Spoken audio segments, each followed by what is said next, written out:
Ils l'ont emprisonné pendant 27 ans. Pourquoi? Parce qu'il voulait simplement la liberté pour son peuple. Mais lorsqu'il sort de prison, Nelson Mandela ne choisit ni la vengeance, ni la haine. Il choisit le pardon. Et c'est ainsi qu'il deviendra, contre toute attente, président du pays qu'il avait enfermé. Né le 18 juillet 1918 dans le petit village de Mvezo, en Afrique du Sud, Mandela grandit dans une famille royale Xhosa. Son père, chef respecté, est démis de ses fonctions après avoir désobéi à un magistrat colonial. La famille s'installe à Kunu, où le jeune Mandela mène une vie simple, il garde les troupeaux, écoute les anciens raconter l'histoire de leur peuple, et rêve d'un avenir digne.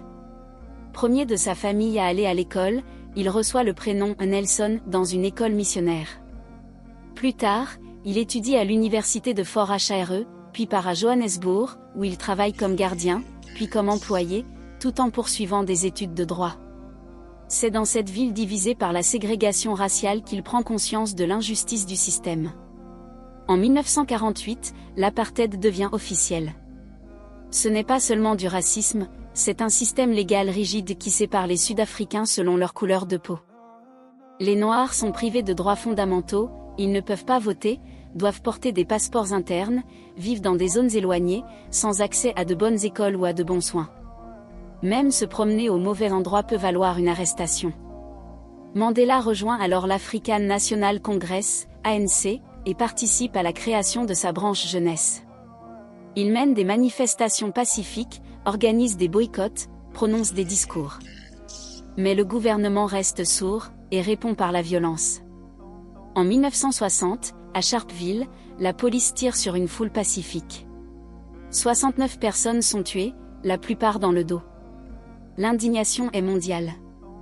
Le gouvernement interdit l'ANC, arrête des milliers de militants. Mandela entre dans la clandestinité. Convaincu que les manifestations pacifiques ne suffisent plus, il aide à fonder Umkhonto we Sizwe, une branche armée visant le sabotage des infrastructures de l'apartheid, sans attaquer les civils. En 1962, il est arrêté pour avoir quitté le pays sans autorisation et pour avoir organisé des actions illégales. Il est condamné à 5 ans de prison. Mais après la découverte de documents prouvant son implication dans des projets de sabotage, un nouveau procès s'ouvre, le tristement célèbre procès de Rivonia. Face à la menace de la peine de mort, Mandela prononce un discours resté dans l'histoire. J'ai combattu la domination blanche et j'ai combattu la domination noire. J'ai toujours défendu l'idéal d'une société libre et démocratique. C'est un idéal pour lequel je suis prêt à mourir. Il est condamné à la prison à vie et envoyé à Robben Island, une prison isolée au large du Capitaine pendant 18 ans, il y vit dans une cellule minuscule, sans lit, sans toilette, brisant des pierres sous le soleil. Il ne peut recevoir qu'une lettre tous les 6 mois et 2 visites par an. On lui refuse d'assister aux funérailles de sa mère, puis de son fils. Mais Mandela reste digne. Il étudie, enseigne aux autres détenus, et apprend même l'Afrikaans, la langue de ses geôliers, pour mieux comprendre l'ennemi. Avec le temps, même certains gardiens finissent par le respecter. En 1982, il est transféré dans d'autres prisons. Trop tard, son nom est déjà devenu un symbole mondial de la lutte pour la liberté. Dans les années 80, les protestations contre l'apartheid se multiplient. Des artistes, des citoyens, des États entiers réclament la fin du régime et la libération de Mandela.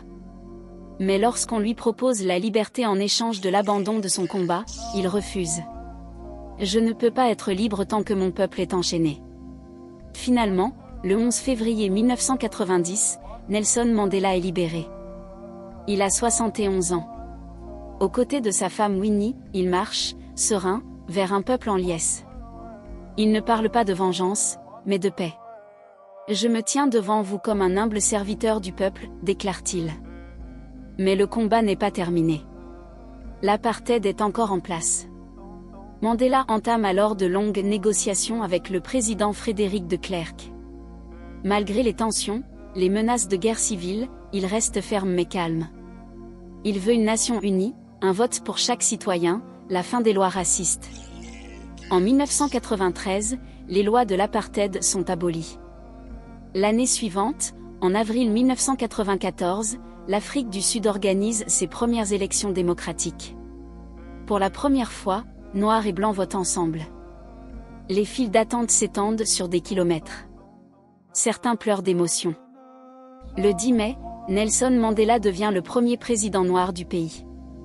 Il ne célèbre pas avec triomphe, il gouverne avec humilité.